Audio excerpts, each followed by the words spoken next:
what a great Saturday to come out here and have not only spring ball game, but got Swim with Mike going on, which is great on campus, which has been a great cause for this university, as well as several universities, to help those that are disabled earn money, scholarship money to go to school. So unbelievable day for us. Fun out here today.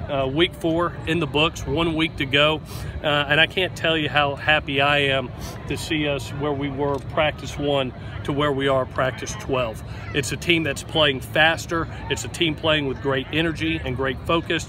They have become more fundamentally sound. They're playing more disciplined. And I tell you what, both sides of the ball, there's a sense of urgency, not only to protect the ball, but I even saw today 2 turnovers by the defense. And we had really pushed that.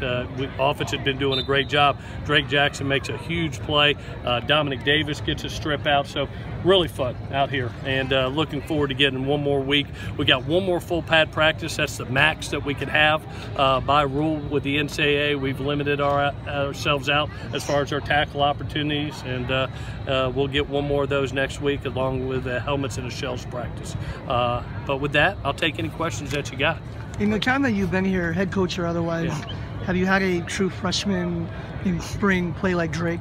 I tell you, he reminds me a lot of Leonard, where Leonard was just a grown man as an 18-year-old right now, and to come out here, you know, in this type of atmosphere, your first time out, and have fans around and have cameras around and make big plays like that. Not only that one play, but he was playing in the backfield all day, so it was great to see. Great to see for a young person to come out here. That's why you take advantage of graduating early and having the spring ball, but played really well today. Injury update? Say one more injury time. Update? Injury update, you know, obviously Talanoa with the surgery went really well, you know, and we're looking forward to having him back over the summer and getting ready for fall camp. Jalen McKenzie just had a little bit of a hyperextended elbow that we got in Thursday's full pad tackle practice, and we held him out today. I think he'll be back next week. Besides that, is there anybody else that... Austin Jackson is he's on a personal family engagement right now. He's going to be back next week, but he's with his family at an event, and he'll be back next week. Bernard Shermer will be back, hopefully, maybe late next week. He's got personal things he's dealing with, but he'll be back next week. Josh Follow and Jude Wolf? Josh Follow is AC sprain on the shoulder, and Jude has got a back injury.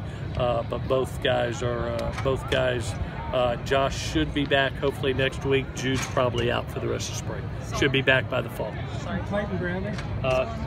Solomon right now, Solomon is coming, you know, had the successful foot surgery. We got 4 good practices in, got a little sore, so we were a little bit overprotective, want to have him ready for fall, so we wanted to protect it. Obviously, when you have that type of surgery on your foot with a big man like that, we want to make sure it's okay. Clayton has got a back right now, Dan, and we're hoping to get him back by fall camp, but he's just building strength in it right now. What stood about today's practice? I think really, Kyle, just the speed in which the kids are playing. You know, I've been focusing more on the fundamentals and the turnovers and the penalties, and I'm letting our coordinators handle all the X's and O's and all the schemes and implementing the offense and defense and special teams. And they cut, you know, Clancy cut way back. You know, obviously the system that Graham has brought in is very simple and it's allowed our kids to play fast. And that's what I'm taking away from it, is how much faster we're playing, how much fun the kids are having. I'm having a freaking blast, I'll be honest with you. I'm having an absolute blast, and our coaches are too, running around with these kids. So just the speed of the game and how fast they're playing, there's no confusion, there's no hesitation. I think that's my biggest takeaway from practice 1 to practice 12. With Pac-12 Network being here today, did that impact how you structured things or ran that you didn't want to show up on TV? No, you know, we held back a little bit. But you know, the offensive system is what it is. You know, it's going to stay the same. It's been that way for the last decade. You know, so it's not about our opponent really. What we've been talking about is set our own standard, and play to that standard. And if we do that, we have the talent around us that we can compete with anybody in the world, you know. And so that's what we're focused on ourselves. You know, we can literally let everybody come in here and watch this. We really don't care. You know, we want to be able to set our standard and play to that standard. With the running backs, last year you rotated a bunch. Earlier this spring, Coach Jinks told us that he would like, ideally, a guy to emerge as a kind of a bell cow kind of guy. Have you thought more about how you want to operate that position and divide carries up? Well, you know, I think it's twofold too. You know, as you saw today, it may have, I don't know what the totals will end up, but those backs catch a lot of balls too. So not only do they have to be runners, they have to be catchers out of the backfield. They have to handle pass protection.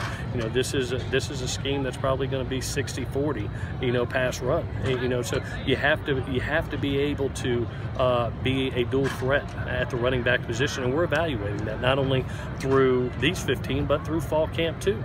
And that's one of the things I've been talking about. I don't want anybody to get comfortable at any position. Every Friday we'll announce a 2 deep, and the guys that are playing the best and executing the plays best, they'll walk out there first.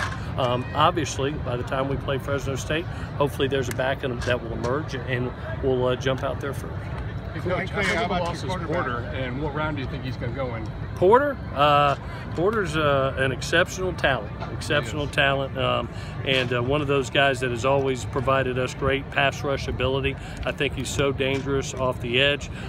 He's one of those guys that I would want on my team at all time. He's a team captain, he's a leader, and he's a guy that I would expect to go in high reps. Play any quarterback assessment today? Yeah, you know what I really liked is they took advantage of what the defense gave them. I mean, we had one interception on the day, which was an unbelievable play by a defensive lineman, one of those special plays. But you know, I don't see them forcing the ball and the ball's getting out, and they're making decisive decisions. And that's what we expect. You know, the nature of the offense is to get the ball out of your hand, and Graham has been on those guys, you know, all through camp. Get the ball out, get the ball out, get the ball out. Limit the sacks, get the ball in people's hands, and that's why you see them getting the balls to the back on the edge. I mean, there was probably 100 yards worth of receptions by running backs today just because the quarterback doesn't like it, dumps it off, and they're making 8 to 10 yards a catch. What have you seen from the offensive line? You've had some injuries there. Them learning the new system. What have you seen? Yeah, you know, one, it's a very simplified system for them. It doesn't have a ton of protections, doesn't have a ton of runs, and it allows us to focus more fundamentally and technique-wise at the position, and they have improved. I applaud Coach Drevno. I think even today, I mean, you saw the 2 tackle periods, it was a heavy run emphasis in both those periods, and that's what I love about what Graham does. He mixes in those runs.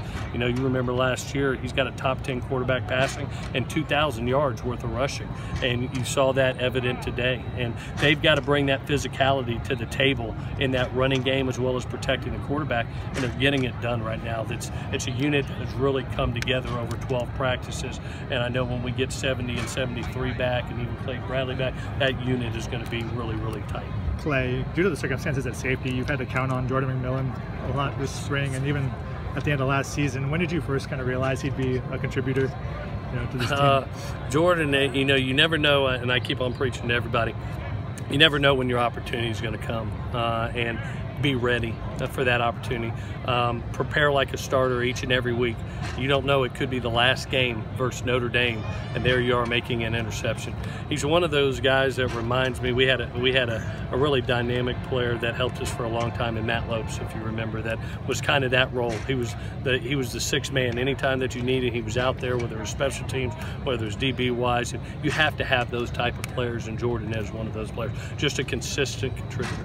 Do one more. Give you that kind of home run threat that you saw today? I tell you what's been good, what we've seen in this camp, you know, you've kind of see him as a bruiser, as a 230-pound man, but then all of a sudden you remember how fast a man he is. And he's one of those kids, I'll give him a lot of credit. When he first came here, you saw how big he was, and you were like, oh gosh, is he going to get any bigger?